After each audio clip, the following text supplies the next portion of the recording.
This is not a hate fest. It is a love fest. It's a love fest. So turn around, go to the person next to you, and high-five them, because you are the special forces. You are the elites of the American gun rights movement, which, without the gun rights movement, there would be no rights.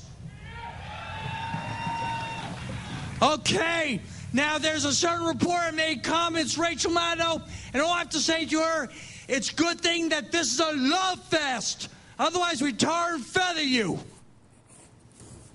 There were two would-be armed pro-gun rallies in and near Washington, coinciding yesterday with the 15th anniversary of the bombing of the Alfred P. Murrah Federal Building in Oklahoma City. That shout-out you just heard to the Rachel Maddow show there came during the rally that was in Washington, D.C. That's the one where people weren't actually armed, because if they were armed, that would have been against the law in D.C. But demonstrators in Virginia were very much armed. They gathered initially on national park land, where, thanks to a law signed by President Obama earlier this year expanding gun rights in national parks, it was perfectly legal for them to carry their weapons.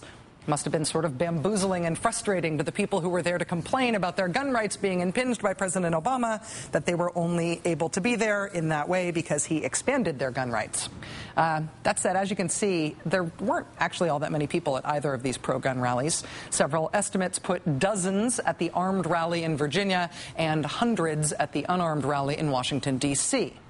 Those low numbers, though, didn't stop an actual member of Congress from turning out to address this teeny tiny group of people with empty gun holsters at the Washington rally. Fellow patriots, we have a lot of domestic enemies of the Constitution, and they're right down the mall in the Congress of the United States. And right down Independence Avenue in the White House that belongs to us. It's not about my ability to hunt, which I love to do. It's not about the ability for me to protect my family, my property against criminals, which we have the right to do. But it's all about us protecting ourselves from a tyrannical government of the United States. That's what we're going to use our guns for. That wasn't just some random guy at the rally. That was a congressman. Congressman Paul Brown of Georgia. His remarks on the occasion of the 15th anniversary of the bombing in Oklahoma City that killed 168 people, that was carried out by an anti-government extremist. Leading up to that grim anniversary, President Clinton delivered a speech in Washington, reflecting on the response to the Oklahoma City bombing at the time and what we can do as a nation to prevent such a thing from happening again. To that end, the former president remarked on the difference between criticizing the government and inciting violence against the government and people who work for it.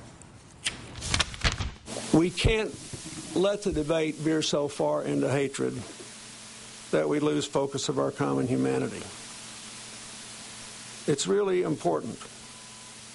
We can't ever fudge the fact that there is a basic line dividing criticism from violence or its advocacy. What we learned from Oklahoma City is not that we should gag each other or that we should reduce our passion for the positions we hold, but that the words we use really do matter, because there's this vast echo chamber, and they go across space and they fall on the serious and the delirious alike. They fall on the connected and the unhinged alike. Those remarks, and President Clinton echoing them in a written op-ed in the New York Times, have proved to be upsetting for some commentators on the political right. So I guess you can't be critical. You can't say socialism exists. You can't be critical of government. I thought this was the highest form of patriotism when the criticism was aimed at George W. Bush. Something's happened. I must have missed it. What happened here? Well, apparently it's hate speech when it's on the right, and it's not hate speech when it's on the left. So, you know, go figure where that comes from. Rupert Murdoch's New York Post editorial board took this line one step further, not just criticizing President Clinton for cautioning against inciting language, but actually blaming the Clinton administration for the Oklahoma City bombing, saying, quote, McVeigh never cited talk show hosts as inspiration. Rather, he pointed a finger at Clinton's own administration.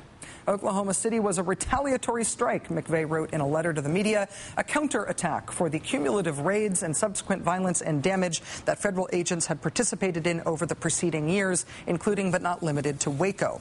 So the New York Post explaining how, really, if you think about it, the Oklahoma City bombing was the federal government's fault. They weren't the only voice on the right to go there and to also lash out at President Clinton.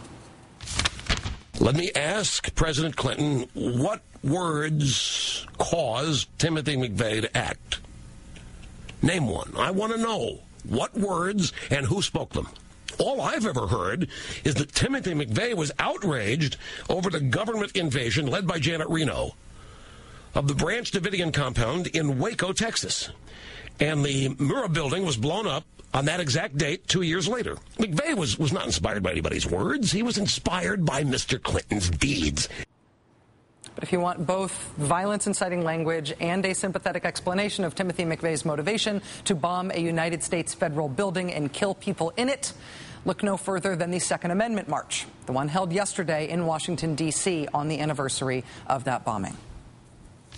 I look around, it's so good to see all these terrorists out here.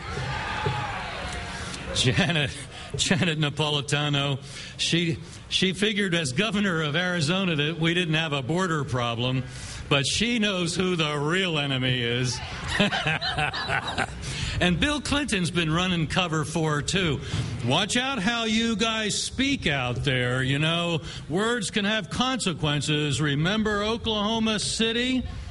Yeah, I do. And I also remember the Waco barbecue that your Attorney General gave us. Thanks a lot. We're in a war. The other side knows they're at war because they started it.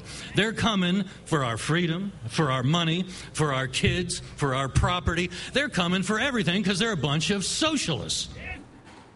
It is strategically easier to complain about being accused of inciting violence unfairly when you are not at the time speaking to a crowd, carrying signs, threatening to shoot the president.